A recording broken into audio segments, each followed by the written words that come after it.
Hello everyone, let me introduce myself. My name is Cindy Alia with NIM 2304218. I come from the State Administration Department of Padang State University. Okay, this time I will present material about influx, social adaptability into former timber towns transitioning to new economy. Okay, the first introduction. This article examines the economic transition experienced by two former timber producing cities in the United States that previously depended on the lumber industry. Change in the global economy and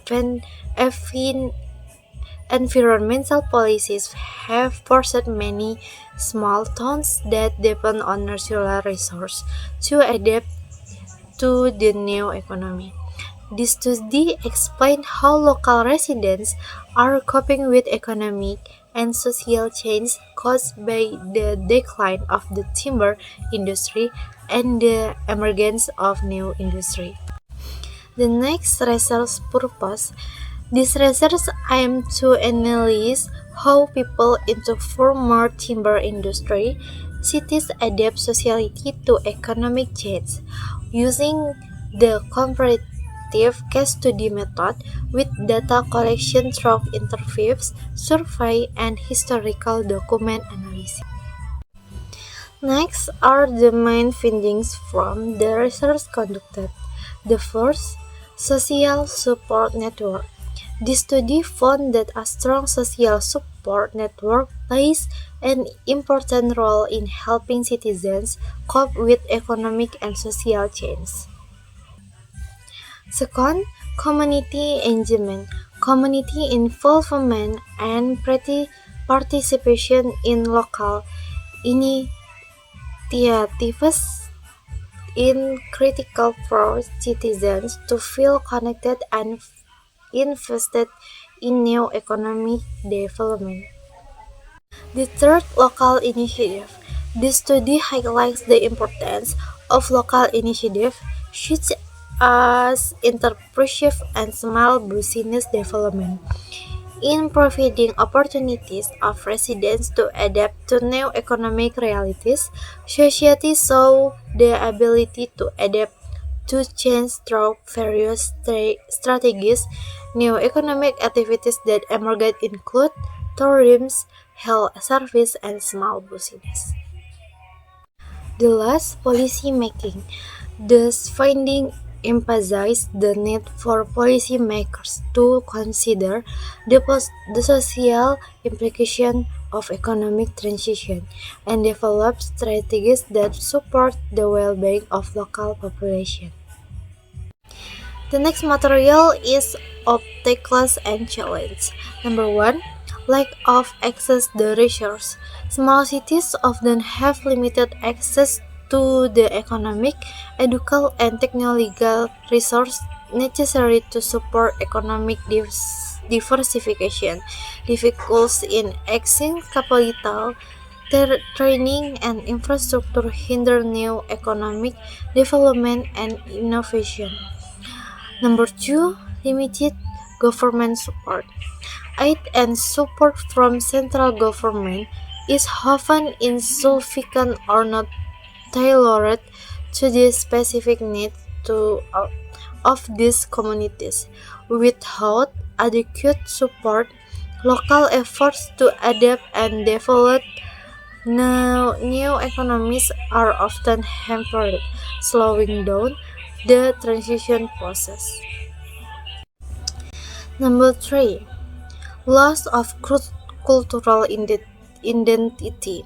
Towns that previously depended on the lumber industry often had strong identities tied to that work. As the industry declines, communities face an identity crisis.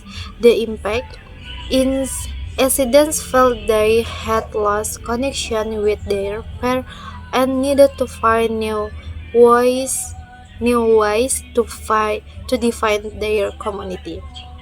Number four, difficulty in retaining a young population.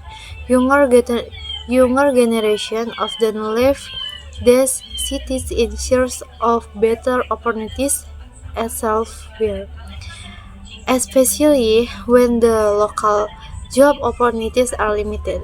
The impact, aging population, and the decline of young people threaten the viability of communities and make social and economic recognition difficult.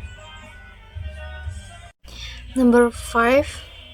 Economy structural challenge. Change in global and national economic structures, such as decreased demand for wood and stricter environmental regulation, directly affect local economies. The cities must find ways to overcome this challenge by developing alternative economic sectors, which often require significant investment and time. And the last, limited skill and education. Many workers who previously relied on jobs in the lumber industry may not have the skill necessary to work in the new economic sector.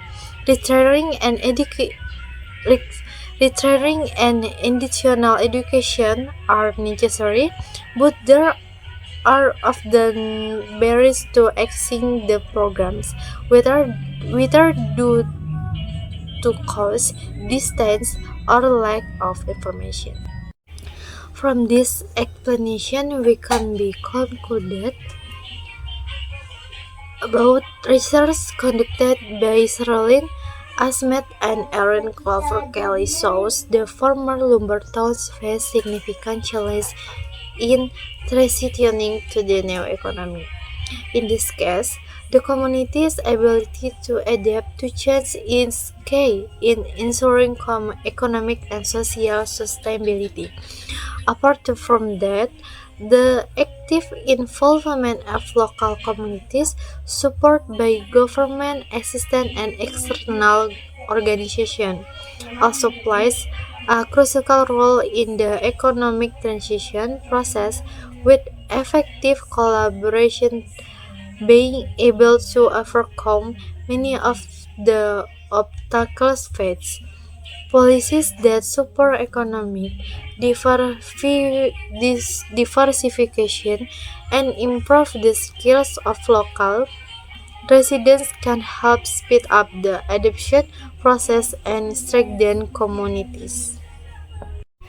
As for a suggestion for this case, number one, encourage the development of alternative economic sector such as tourism, health service, and small business. Number two, organize retraining programs for residents who previously worked in the timber industry so that they can acquire skills relevant to new jobs. Number three, improve local infrastructure, including transportation, information technology, and public facilities to support their economic growth. Number four, encourage active involvement of local residents in the decision making and economic planning processes. The last, provide technical assistance and mentoring to small businesses and local initiatives. Well, this brief explanation from me, I hope my colleagues can understand it. More or less, I apologize. I end with wassalamualaikum warahmatullahi wabarakatuh.